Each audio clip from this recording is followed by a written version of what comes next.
Sur un plan comptable, on est là où on avait envie d'être au début de la saison, c'est-à-dire dans une quête de points qui nous amènerait au-delà de la barre des 20 points. Donc c'est ce qui a été réalisé sur les matchs allés. Sur la progression de l'équipe, faut qu'on soit beaucoup plus efficace sur le plan offensif. On a trouvé une bonne assise défensive. Après, c'est toujours un équilibre fragile. Donc faisons en sorte de rester hermétique comme on a pu l'être sur le plan défensif. Et notre axe d'amélioration, c'est sur notre efficacité offensive, parce qu'on est en capacité de se créer des occasions, mais il faut qu'on soit plus efficace.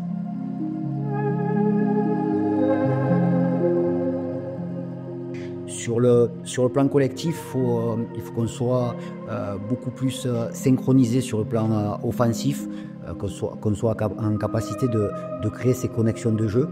On a des joueurs de qualité avec un potentiel individuel d'un très bon niveau, et il faut faire en sorte qu'on travaille ces relations surtout au niveau offensif.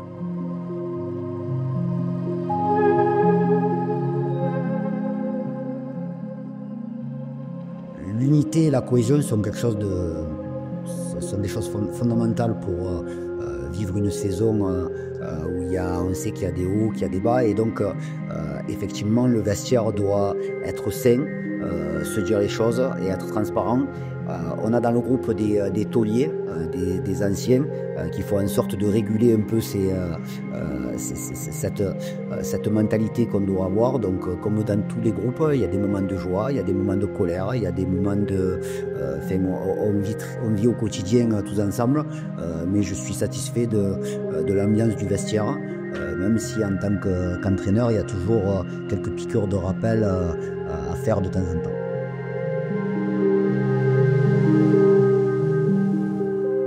Concernant le staff technique, chaque membre de staff a une fiche de poste. Chaque membre de staff a des missions à remplir. Je laisse beaucoup d'autonomie aux adjoints, parce que je considère que tous les membres du staff sont des adjoints chargés de la préparation physique, un adjoint chargé des gardiens, un adjoint chargé de la vidéo, et puis 2 adjoints vraiment technico-tactiques. Donc je laisse beaucoup de liberté, on échange beaucoup, et donc l'idée c'est qu'ils puissent s'épanouir, chacun dans son rôle. Et c'est vraiment, quand on parle de management, on parle souvent de management vis-à-vis des joueurs, mais là, le premier cercle à manager, c'est le staff technique. Après, ce qui est difficile à trouver et ce qui est très important, c'est de trouver l'alchimie, que chacun puisse s'épanouir dans sa propre mission, mais qui ait aussi l'envie de travailler les uns pour les autres. Ça, c'est quelque chose de très important. Le groupe, c'est un fruit, le noyau, c'est le staff, et il faut que le noyau soit sain pour pouvoir faire évoluer le groupe.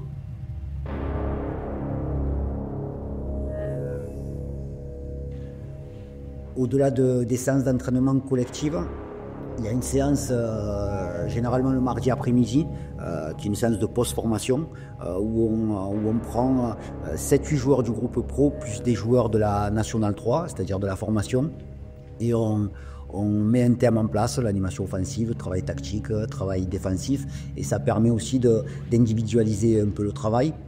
À côté de ça aussi, chaque joueur a un programme individuel en musculation, puisqu'ils ne sont pas tous pareils et ils se développent pas tous de la même façon. Donc il est important dans un collectif de pouvoir individualiser aussi le travail. Le premier truc qui me vient en tête, un des moments marquants de ce premier semestre, c'est la victoire contre Malherbe en double infériorité numérique pendant plus de 45 minutes. Donc c'est pas une anecdote, mais c'est des matchs qui sont assez particuliers à vivre.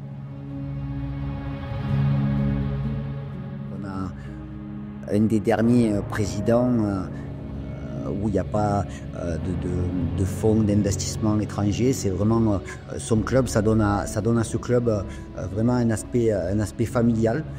Mais cet aspect familial ne nous empêche pas justement de nous développer, alors sur le plan bien entendu sportif, mais sur le plan structurel, parce qu'on sait très bien que la pérennisation du club en Ligue 2 est capitale, et la structuration du club est aussi capitale. C'est ce qui est en train de se faire avec l'émergence de notre terrain hybride, qui est quelque chose de très important pour nous, la construction d'une nouvelle tribune. À moyen terme, avoir un centre de formation, bien entendu, ce serait une ambition légitime. Mais on parle souvent du Pau FC comme un club familial, et c'est vrai que c'est le fait que Bernard Laportefray soit président depuis des années, on sent vraiment un climat familial où il fait bon travail. L'objectif, c'est de faire en sorte de faire tourner le compteur le plus vite possible et d'arriver dans un premier objectif. Et une fois que ce premier objectif sera atteint, on verra combien il nous reste de matchs et on verra ce qui se passe. Mais aujourd'hui, on démarre les matchs retour. On sait que les matchs qu'on a gagnés ou on a fait match nul ou qu'on a perdu, c'est toujours des matchs très serrés, et donc je le dis encore une fois, l'équilibre est très fragile. Donc un mot qui est important pour pouvoir être performant, c'est l'exigence. Parfait. Impeccable.